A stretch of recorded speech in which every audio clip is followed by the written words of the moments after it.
ഹരി ഓം നമഃ ശിവായ.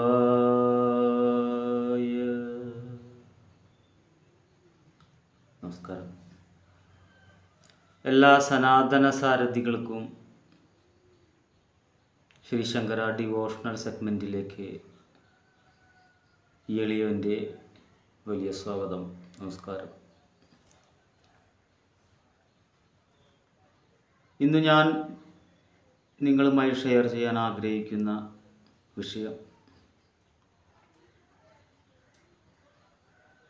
ഈ അടുത്തിടെ 3-4 ഭക്തരെ വിളിച്ച് ഞങ്ങൾ അവിടെ 1,00,000 രൂപയുടെ പൂജ ചെയ്തു, ഇവിടെ 1,00,000 രൂപയുടെ പൂജ ചെയ്തു, മറ്റേ തിരുമേനിയെ കൊണ്ട് ചെയ്യിച്ചു, ഇവിടെ അടിയാളരെ കൊണ്ട് ചെയ്യിച്ചു എന്നൊക്കെ പറഞ്ഞ് വിളിക്കുകയുണ്ടായി.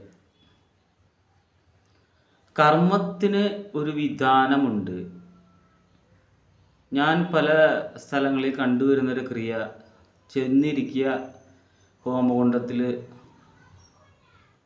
വലിയ വലിയ തന്ത്രിമാരാണെന്ന് പറയുന്ന അവകാശപ്പെടുന്ന ആൾക്കാരാണ്. ഹോമകുണ്ടത്തിൽ ചകിരിയൊക്കെ ഇട്ട് കത്തിച്ച് ഹോമ തുടങ്ങി. ഹോമ സംസ്കാരമുണ്ട്, അഗ്നിദേവനെ വന്ദിക്കുന്ന ഹോമ സംസ്കാരം ഇത്യാദികൾ ചെയ്തിട്ട് വേണം നമ്മളുടെ ദുരിതങ്ങളെയൊക്കെ ഹോമത്തിലേക്ക് ആവാഹിക്കാൻ. പറയുമ്പോൾ വലിയ വലിയ ആൾക്കാരാ, കഷ്ടം തോന്നി ആ സമയത്ത്. ഇത്തരത്തിൽ ഞാൻ പറഞ്ഞു വന്നത്, ഒരു 3/4 ജനങ്ങളും ഇത്തരത്തിൽ കർമ്മവുമായി മുന്നോട്ട് പോകുന്നവരാ. എല്ലാവരും ഞാൻ പറയില്ല. എൻ്റെ ഗുരുനാഥൻ പുതുമന മഹേശ്വരൻ തിരുമേനി ഇവരടുത്ത് ഞാൻ പൂജ പഠിച്ചു. അതിക്ക് മുൻപേ ഇവിടെ സുധീരൻ, ഇരിങ്ങാലക്കുട സുധീരൻ ശാന്തിയുടെ ശിഷ്യനാണ്. ഒരുപാട് കാര്യങ്ങൾ അറിയണം എന്ന് വെച്ചിട്ട് ഒരുപാട് ശിഷ്യപ്പെട്ടിട്ടുണ്ട്. ഒരേ ഗുരുക്കന്മാരുടെ അടുത്ത് ഒരുപാട് ശിഷ്യപ്പെട്ട് പഠിച്ചിട്ടുള്ള. അതുപോലെ മലബാര കർമ്മങ്ങളും കല്ലടിക്കോട് പോയി പഠിച്ചു. അച്ഛനിൽ നിന്ന്, ആദ്യ ഗുരുവായ അച്ഛനിൽ നിന്ന് പഠിക്കേണ്ടായി. ഇങ്ങനെയൊക്കെ നമ്മൾ പഠിച്ചെങ്കിൽ മാത്രമേ അവസാനം നോക്കുമ്പോൾ ഒന്നും ആയിട്ടില്ല എന്ന് തോന്നുള്ളൂ. പല പല സ്ഥലങ്ങളിലൊക്കെ വലിയ വലിയ ആൾക്കാരും പരസ്യങ്ങളും കണ്ട് അവിടെ ചെല്ലുമ്പോൾ നമ്മളിലുള്ള 1000-1 അംശം പോലും അവരുടെ കയ്യിലില്ല. എന്തൊക്കെ കാട്ടിക്കൂട്ടി ജനങ്ങളെ കയ്യിൽ നിന്ന് പൈസകൾ വാങ്ങുന്ന ഒരു ക്രിയയാണ് ഇപ്പോൾ ഭൂരിഭാഗം കണ്ടുവരുന്നത്. ഇനി കാര്യത്തിലേക്ക് കടക്കാം. അതെന്തായിക്കോട്ടെ. ഇനിയിപ്പോൾ പല പല പൂജകൾ ചെയ്ത് നശിച്ചു എന്ന് പറയുന്ന ആൾക്കാർ, നമുക്ക് എന്തൊക്കെ ചെയ്തിട്ടും ഫലം കിട്ടുന്നില്ല എന്ന് പറയുന്ന ആൾക്കാർ, ഇനി എന്ത് വേണം എന്നുള്ള ഒരവസ്ഥയിൽ നിൽക്കുന്ന ജനങ്ങൾ, വഴിമുട്ടി നിൽക്കുന്ന ജനങ്ങൾ, അവർക്കൊക്കെ ഉപകരിക്കുന്ന, പറ്റുമെങ്കിൽ നമ്മുടെ അടുത്ത് നോക്കുക, അതിന് പരിഹാരം നമുക്ക് ലളിതമായ രീതിയിലൊക്കെ ചെയ്തു തരാൻ പറ്റും. അതുമല്ല, നമുക്കതിന് തയ്യാറില്ല. നമ്മളുടെ ദുരിതങ്ങൾ എത്രയും പെട്ടെന്ന്, മുൻജന്മ ശാപങ്ങളായിക്കോട്ടെ, ചാത്തൻ്റെയും ചൊവ്വയുടെയും ഉപദ്രവങ്ങളായിക്കോട്ടെ, ഏത് ദോഷങ്ങളാണെങ്കിലും അതിനൊക്കെ മറികടക്കാൻ വേണ്ടി, താൽക്കാലികമായിട്ട് മറികടക്കാൻ വേണ്ടിയോ ഉള്ള ഒരു സൂത്ര വഴിയാണ് ഇന്ന് ഞാൻ എൻ്റെ ഈ എളിയ ചാനലിലൂടെ നിങ്ങൾക്ക് പറഞ്ഞു തരാൻ പോകുന്നത്. മറ്റൊന്നുമല്ല, സന്ധ്യാസമയത്തെ ചെയ്യാവൂ. അതായത് വിളക്ക് മടക്കുന്ന സമയത്താണ് ഈ ക്രിയ ചെയ്യേണ്ടത്. അതിലേക്കായി ഒരു ചുവന്ന പട്ട്, 1/2 മീറ്റർ പട്ട് വാങ്ങിച്ച് ആ പട്ട് നമ്മൾ മേശപ്പുറത്ത് അല്ലെങ്കിൽ എവിടെയോ നിരത്തി വയ്ക്കണം. അതിൻ്റെ നടുക്ക് ഒരു തൂശനില, വാഴയില വയ്ക്കണം.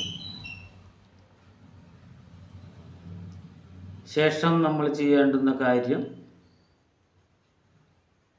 3 നുള്ള് എള്ള് ഈ ചുമന്ന പട്ടിലേക്ക് വയ്ക്കണം.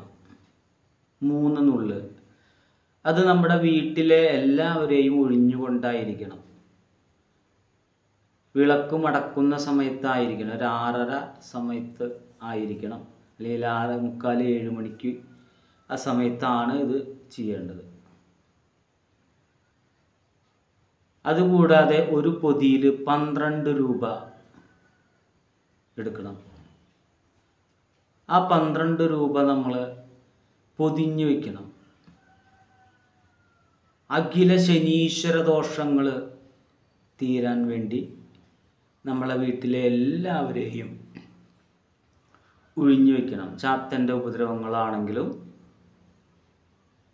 410 കുട്ടിച്ചാത്തന്മാരുടെ സമസ്ത ദോഷങ്ങളാണെങ്കിലും അഖില ശനീശ്വര ദോഷങ്ങളും ഈ 12 രൂപയിലേക്ക് സാന്നിധ്യപ്പെട്ടു വരണേന്ന് നിങ്ങളുടെ ഇഷ്ടദേവതയായ മൂർത്തിയോട് പ്രാർത്ഥിച്ച് വേണം ഒഴിയാൻ.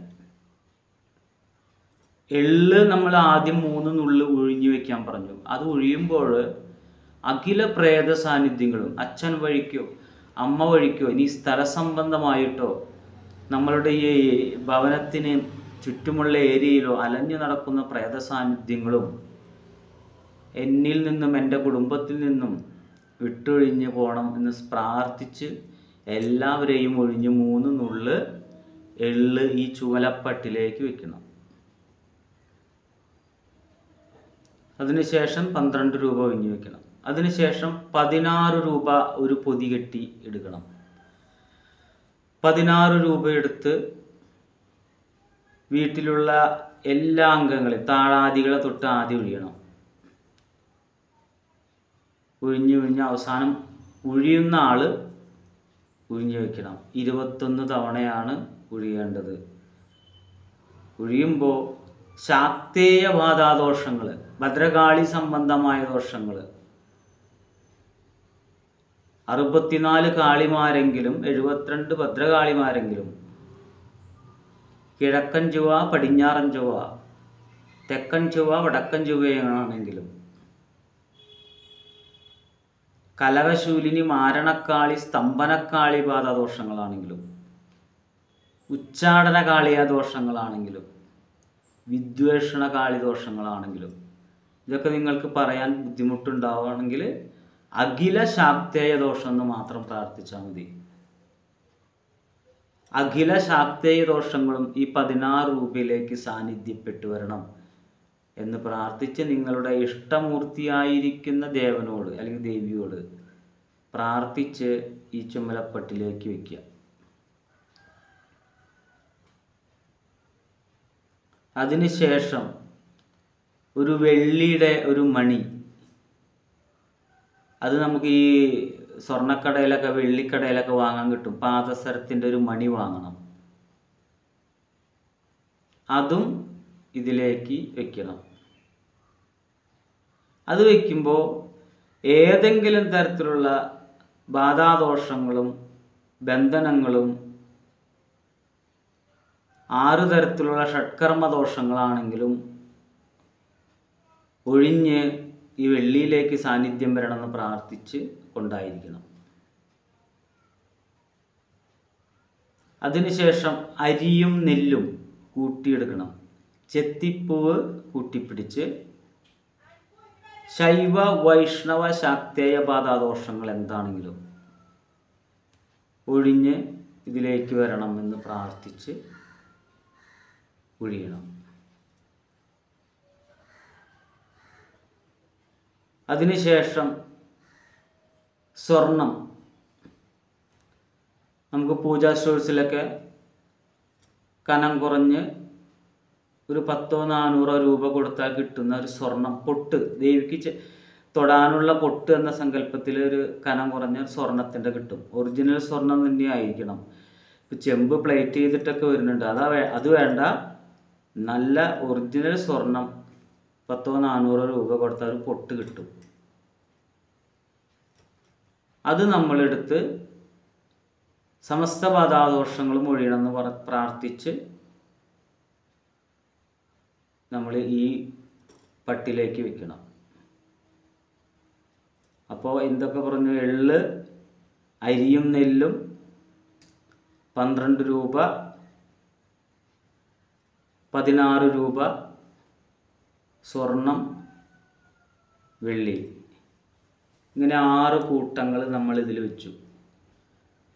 എല്ലാം കൂട്ടിപ്പിടിച്ച് 2 കൈ കൊണ്ട് കൂട്ടിപ്പിടിച്ച് കെട്ടണ്ട, എല്ലാവരെയും ഒന്നുകൂടെ 21 തവണ ഒഴിയണം. അഖില ഷഡ്കർമ്മ ബാധാദോഷങ്ങൾ ഒഴിഞ്ഞ്, ധനബന്ധന ദോഷങ്ങൾ ഒഴിഞ്ഞ് സമ്പത്ത് നേടിത്തരണേ എന്ന് പ്രാർത്ഥിക്കണം. ഐശ്വര്യപ്രതി തേടി വരണേ എന്ന് പ്രാർത്ഥിക്കുക. എല്ലാവരെയും വീണ്ടും 21 വട്ടം ഒഴിഞ്ഞ് അവസാനം അവനവനെ തന്നെ ഒഴിഞ്ഞ് വയ്ക്കണം. എന്നിട്ട് എന്ത് വേണം? ഹാളിലെ സീലിങ്ങിൽ കെട്ടിത്തൂക്കിയിടണം. സീലിങ്ങിൽ നമ്മൾ കെട്ടിത്തൂക്കാൻ സൗകര്യമില്ലെങ്കിൽ മെയിൻ വാതിലിൻ്റെ, മെയിൻ ഡോറിൻ്റെ ഉള്ളിലായിട്ട്, അകത്തായിട്ട് ഒരു ആണി അടിച്ച് അവിടെ തൂക്കിയിടണം. 6 മാസം കഴിയുമ്പോൾ അതെടുത്ത് അതിലെ ആ വെള്ളിമണി വീടിൻ്റെ അടുത്തുള്ള ശനീശ്വര ക്ഷേത്രം, ശിവക്ഷേത്രത്തിൽ സമർപ്പിക്കണം. സ്വർണം തട്ടകത്തമ്മ ഭഗവതി, ഭദ്രകാളി ക്ഷേത്രത്തിൽ സമർപ്പിക്കണം. എള്ളും അരിയും നെല്ലും പൂവും ഒഴുക്കുള്ള വെള്ളത്തിലേക്ക് ഒഴുക്കി കളയുന്ന വേണം.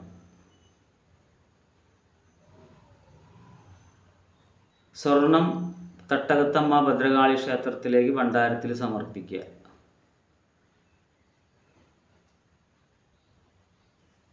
ചുറ്റമ്പലത്തിൻ്റെ ഉള്ളിലല്ല ഇടേണ്ടത്, 4 അമ്പലത്തിൻ്റെ ഉള്ളിൽ, അതായത് കൊടിമരത്തിൻ്റെ സമീപത്തുള്ള ഭണ്ഡാരത്തിലാണ് സമർപ്പിക്കേണ്ടത്. സ്വർണം അത്തരത്തിലിടുക. ദേവിക്ക് കടുംപായസം കഴിക്കുക. വെള്ളിയുടെ ശിവക്ഷേത്രത്തിൽ സമർപ്പിക്കുക. ഭഗവാന് പാൽപ്പായസവും ജലധാരയും കഴിക്കുക. അരിയും നെല്ലും ഒഴുക്കുള്ള വെള്ളത്തിൽ കളയുക. എള്ള് ഒഴുക്കുള്ള വെള്ളത്തിൽ കളയുക.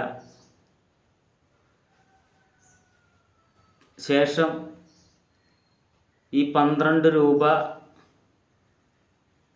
ശനീശ്വര ക്ഷേത്രത്തിൽ, അതായത് അയ്യപ്പൻ്റെ അമ്പലം വീടിൻ്റെ അടുത്തുണ്ടെങ്കിൽ അവിടെയോ, അതല്ലെങ്കിൽ ശിവക്ഷേത്രത്തിലോ സമർപ്പിക്കാം. അയ്യപ്പൻ്റെ ക്ഷേത്രം ഉണ്ടെങ്കിൽ അവിടെ സമർപ്പിക്കുക, ഇല്ലെങ്കിൽ ശിവക്ഷേത്രത്തിൽ സമർപ്പിക്കുക. 16 രൂപ തട്ടകത്തമ്മ ഭഗവതിക്ക് സമർപ്പിക്കണം. ഈ സ്വർണം ഇടുന്നതോടുകൂടി തട്ടകത്തമ്മ ഭഗവതിക്ക് സമർപ്പിക്കുക. ഇത്തരത്തിൽ നിങ്ങൾ ചെയ്തു നോക്കുക. നിങ്ങളുടെ ധനബന്ധനം വിട്ടുപോകും. ഏത് കുത്തി മറന്ന ബാധയും അടക്കം വരും. ഏത് കുത്തി വന്ന ചാത്തനും അടക്കം വരും. ഏത് കുത്തി വന്ന കാളിയും അടക്കം വരും. ഇതേപോലെ 6 മാസം കഴിയുമ്പോൾ വീണ്ടും വയ്ക്കണം.